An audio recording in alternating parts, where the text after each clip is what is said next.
Welcome back again. I told you I'm doing a three-part series. This is the second part of the series for this chronicle. This chronicle is called What Do You Bring to the Relationship? Again, this is for my ladies out here, all my sisters, my aunts, aunties, young grandmothers out there still making it happen, who may not be married and whatnot. So, and for the young daughters out there. I'm a father of 3 daughters, and I've just learned a lot with them so much, and I want the best for them. And most importantly, I need them to be able to watch out for the wolves out there. You understand what I'm saying? So the Soul Guru is going to bring you back in. We're going to jump right to it, back into another part of relationships. Okay, so this one, what do you bring to a relationship? When you get into a relationship, you start getting to know someone. You start getting to know this guy. My camera's a little off here. Sorry about that. All right, let me jump back to it. Sorry about that. So anyway, you start getting into a relationship. A couple of things I was thinking about based on experience, based on talking to my wife, a variety of women, watching my daughters. Again, so are you teachable versus demanding? And what I mean by that is, in a relationship, are you able to learn new things? Is this gentleman able to maybe share something with you and you kind of have an open mind about it?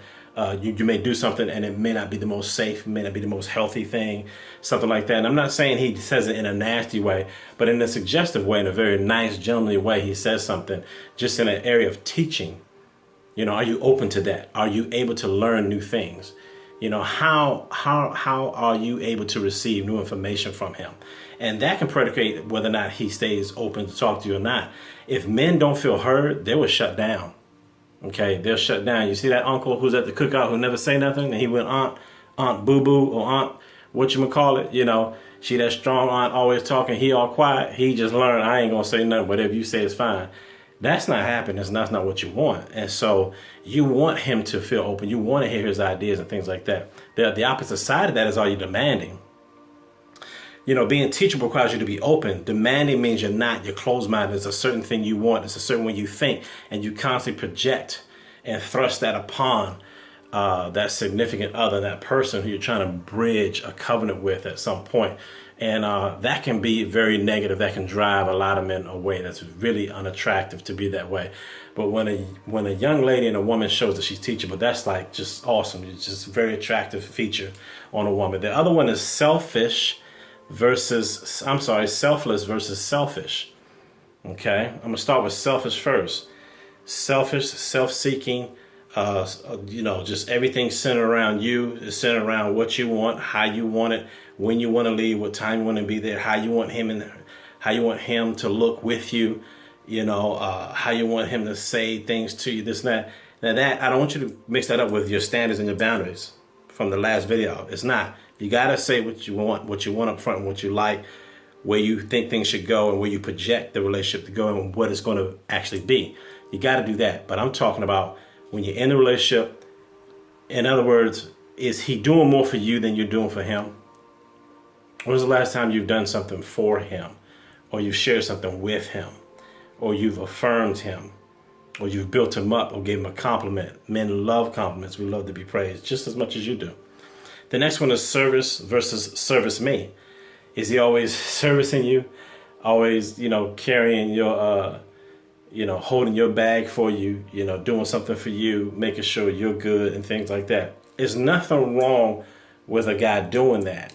But have you ever asked him, depending on how long y'all been in a relationship, have you ever asked him, do I have you doing everything? Do you feel like this is imbalance? Again, comes back to a few other posts I've had, which is to self-reflect.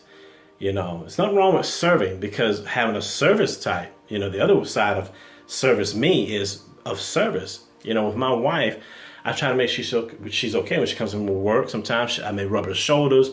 If she has her feet up, I may come over. If I don't feel like it and I'm tired, I just made dinner, I'll rub her feet, pop her toes, because I know what it was like when I was out there working and everything. Because of my condition right now with dialysis and things like that, it's a little difficult to function like I used to. I still try.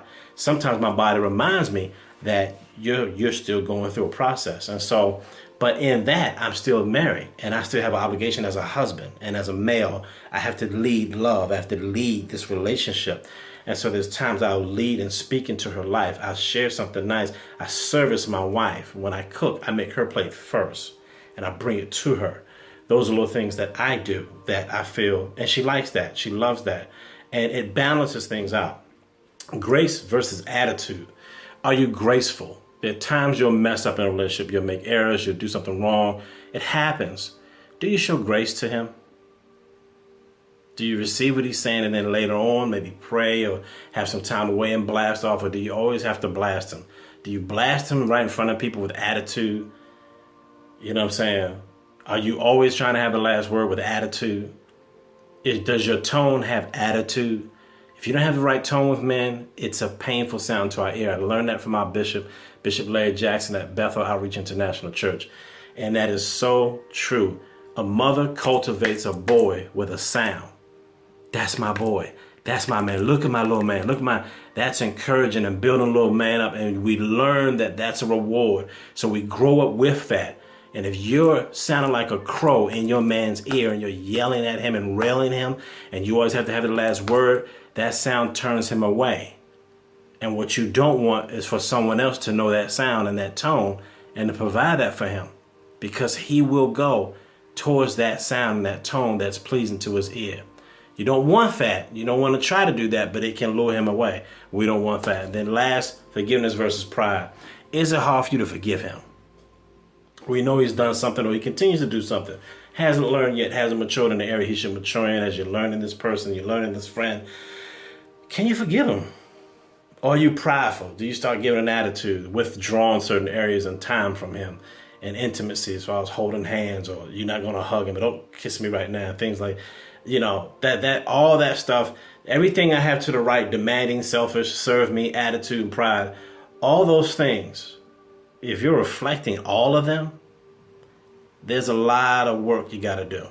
If you're more on the left side, teachable, selfless, service, grace, and forgiveness, you're on the right track, and you're very likely prepared to be someone's wife, to be in a covenant with somebody, and to lay down your life for somebody, because that's what it is. In order to be teachable, selfless, service, and grace and forgiveness, you're preparing to lay down your life. And that's the ultimate level of any relationship, okay? You don't want to be on the other side, the dark side of demanding, selfish, serve me, attitude, and pride. All right, so that's it for this Chronicle. Ladies, I hope you got something out of it. You need to be sharing this and passing this on, because you know you're going to get tested. You know you go through. That's why you got to come on back in, check in with the Soul Guru. I'm out.